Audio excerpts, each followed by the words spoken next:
मैं ज्योतिर्वेद डॉक्टर गजेंद्राचार्य, प्रकाशक विशाल ज्योतिष कार्यालय 20-30/3 बोध गया मठ, बैजनाथ कामाख्या वाराणसी से यूट्यूब चैनल के माध्यम से अपने सभी सब्सक्राइबर लोग के लिए तथा संपूर्ण देशवासियों को ज्योतिष शास्त्र का ज्ञान प्राप्ति हेतु अपनी 26 रचनाओं में यह स्वर्णिम रचना बृहद ज्योतिष रहस्य है, जो कि 5151 पृष्ठों में शुद्ध हिंदी भाषा में 5 खंडों में विभक्त है। इस ज्योतिष महाग्रंथ बृहद ज्योतिष रहस्य के अंतर्गत आज जन्म कुंडली के 6ठम भाव में बुध तथा बृहस्पति मेल का फल स्पष्ट शब्दों में वर्णन करने जा रहा हूँ।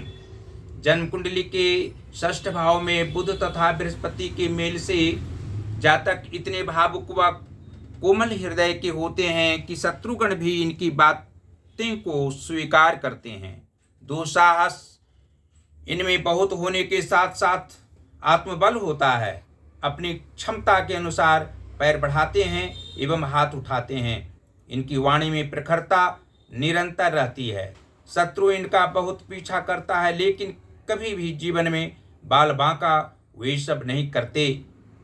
यह जातक अपने आत्मज्ञान से समय आने पर शत्रुता करने वालों को अपूर्व रक्षा भी करने वाले होते हैं। अच्छे मार्ग पर चलने को प्रेरित करते हैं। गलत मार्ग कदापि ये जातक के नहीं किसी को दर्शाते हैं। कुंडली के 6ठम भाव में बुध तथा बृहस्पति के मेल हो एवं इस भाव के स्वामी शनि हो तो जातक के पराक्रमी स्वभाव वाला, कर्तव्यनिष्ठ, गरीबों का रक्षक, अमीरों का भक्षक और अपने स्वाभिमान पर सदैव अडिग रहने वाले होते हैं। निरंतर शत्रु सभी से सावधान रहना ये जातक स्वधर्म समझते हैं। मित्रों की संख्या अत्यधिक रूप से जीवन की मध्यावस्था से पूर्व होती है। अंतस्थल भाव इनका विशुद्ध होता है।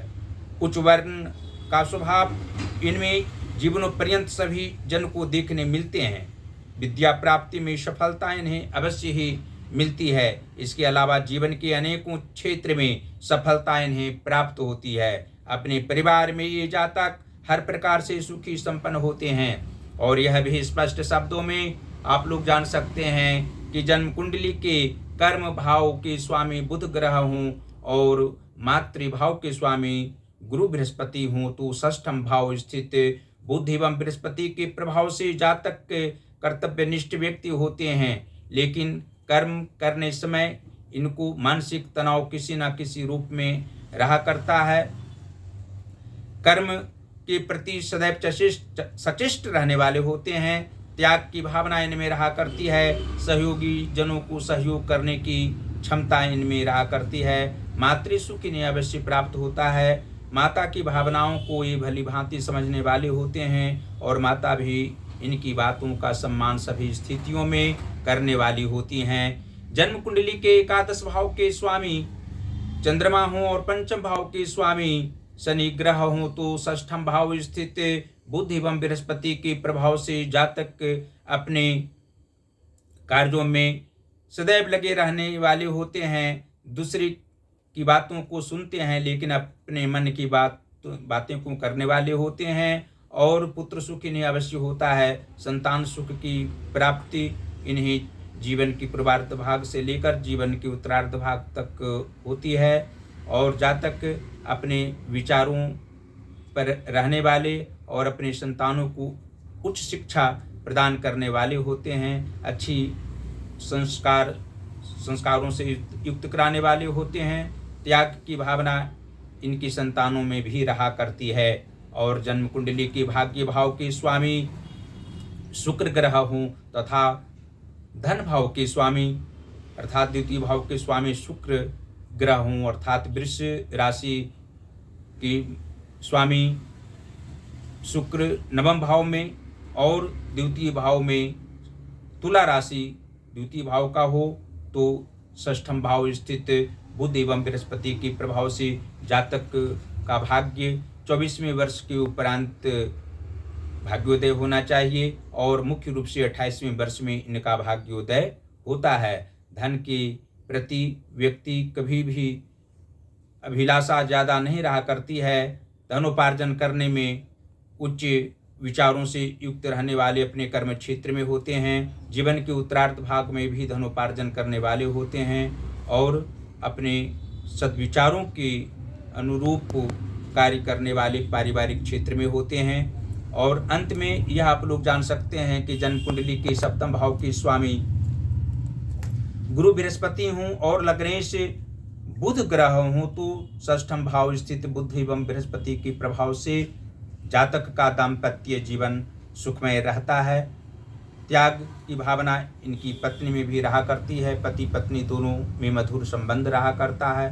पारिवारिक सुख प्राप्त होते हैं। अन्य प्रकार की उलझनों में रहकर भी, मानसिक तनाव में रह कर के भी प्रशंसनीय कार्य करने की क्षमता इनमें रहा करती है। इनकी आयु लंबी अवश्य होती है और अपने सद्विचारों का सम्मान सामाजिक क्षेत्र में सभी व्यक्तियों के प्रति उच्च भावना रखकर करने वाले होते हैं। और जन्म कुंडली के अष्टम भाव के स्वामी मंगल ग्रह हों तथा द्वादश भाव के स्वामी सूर्य हों तो षष्ठम भाव स्थित बुध एवं बृहस्पति के प्रभाव से जातक जीवनोपर्यंत मूलभूत सिद्धांतों पर चलने वाले होते हैं।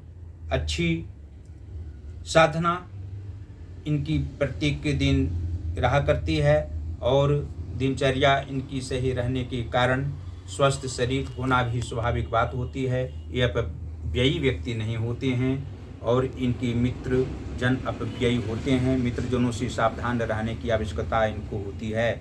और अंत में यह आप लोग जान सकते हैं कि जन्म कुंडली के नीच भावों में यदि उच्च ग्रह बैठे हों और उच्च भावों में पापक ग्रह बैठे हों तो षष्ठम भाव स्थित बुध एवं बृहस्पति के प्रभाव से कोई अनिष्ट कार्य तो नहीं हो सकता और मानसिक तनाव कभी कभी हो, शारीरिक कष्ट की सामना कुछ समय करनी पड़े। इसके लिए बुधवार को भगवान गणेश की आराधना जातक को अवश्य करनी चाहिए। दुर्वा अवश्य भगवान गणेश के दाहिने कान पर चढ़ाना चाहिए और दाहिने हाथ में भी दुर्वा रखने से शारीरिक कष्ट जातक को किसी भी रूप में नहीं होगा। और बृहस्पति भगवान की कथा करने से आत्मिक सुख प्राप्त होगा।